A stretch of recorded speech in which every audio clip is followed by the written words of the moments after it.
Baik, pada kesempatan kali ini saya ingin berbagi pandangan atau perspektif saya terkait dengan pendidikan yang memerdekakan. Kita awali dengan merefleksi dulu, mereview kita ketika dulu kita sekolah. Tentunya kita pernah belajar siapa yang mengetik teks proklamasi, siapa yang menjahit bendera merah putih.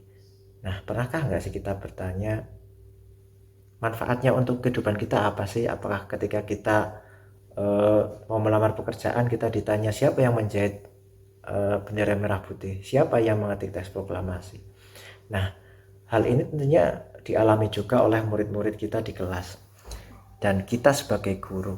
Apakah selama ini kita sebagai guru sudah memberikan atau menyampaikan atau diskusi dengan murid kita terkait dengan manfaat pembelajaran yang akan mereka jalani?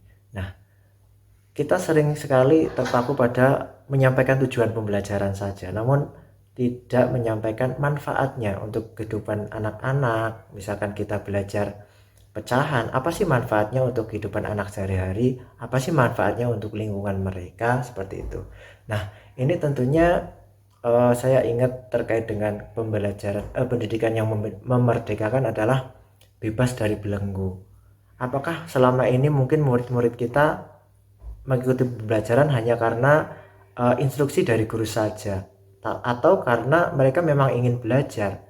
Jadi ini menjadi PR untuk kita semua sebagai guru, bagaimana kita mendidik secara menyeluruh, melibatkan anak dalam belajar, berdiskusi, sehingga motivasi belajar anak itu muncul. Ketika motivasi intrinsik muncul, mereka karena ingin belajar memang lebih jauh, dia tahu karena masa depan mereka bisa cerah ketika mereka belajar materi-materi tertentu atau mereka menguasai skill-skill tertentu. Nah, ini tentunya akan membawa perubahan kepada pendidikan di Indonesia dan juga membawa perubahan pada masyarakat sekitar. Pada hakikatnya belajar adalah menjadi manfaat, atau hasil belajar itu menjadi hal yang menjadi pemecahan masalah-masalah yang ada di lingkungan masyarakat.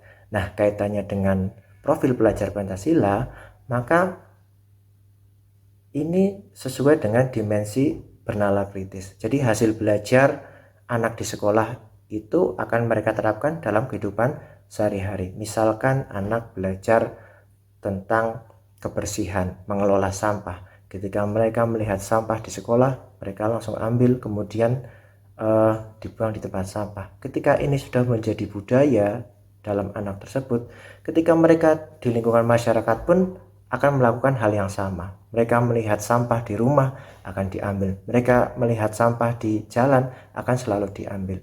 Ini tentunya akan berkesinambungan, akan saling koneksi antara hasil belajar dengan